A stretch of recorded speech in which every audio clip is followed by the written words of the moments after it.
Isaiah 44. The foolishness of idolatry. Those who make an image, all of them are useless. They neither see nor know that they may be ashamed. Who would form a god or mold an image? That profits him nothing? The craftsman stretches out his rule. He marks one out with chalk. He fashions it with a plane.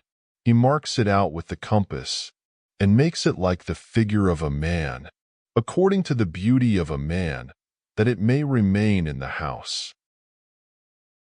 He cuts down cedars for himself, and takes the cypress and the oak. Then it shall be for a man to burn, for he will take some of it and warm himself. Yes, he kindles it and bakes bread. Indeed, he makes a god and worships it. He makes it a carved image and falls down to it. He burns half of it in the fire. With this half he eats meat. He roasts a roast and is satisfied. He even warms himself and says, "Ah, I am warm. I have seen the fire."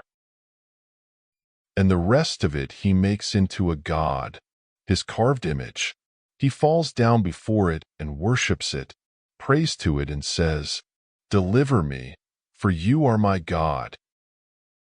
They do not know nor understand, for he has shut their eyes so that they cannot see, and their hearts so that they cannot understand. And no one considers in his heart, nor is there knowledge nor understanding to say, "I have burned half of it in the fire. Yes, I have also baked bread on its coals. I have roasted meat and eaten it. And shall I make the rest of it an abomination? Shall I fall down before a block of wood?" Did you catch that? Isaiah uses the analogy of a man who walks into a forest and cuts down a tree. With one half of the tree, he uses it as wood fire to cook food and keep himself warm. With the other half of the tree, he decides to mold it into an idol and bow down before it. Do you see how futile this is? The same wood that he uses to create an idol from, of which he worships and prays to, is the same wood that he also uses to start a fire, roast his meat, and warm himself with. Many typically associate an idol with a carved image that people from various religions bow down to.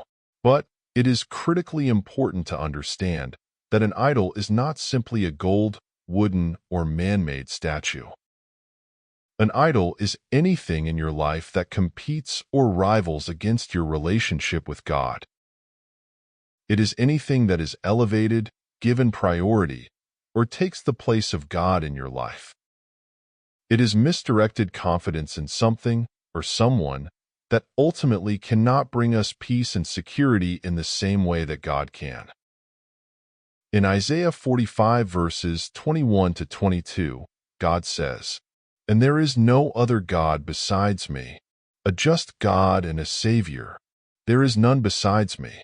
Look to me and be saved, all you ends of the earth, for I am God, and there is no other." If you haven't already, I strongly encourage you to turn to Jesus Christ and to invite Him into your heart and to make Him the Lord of your life today. He loves you and wants you to spend all of eternity in heaven with Him. Thank you and God bless.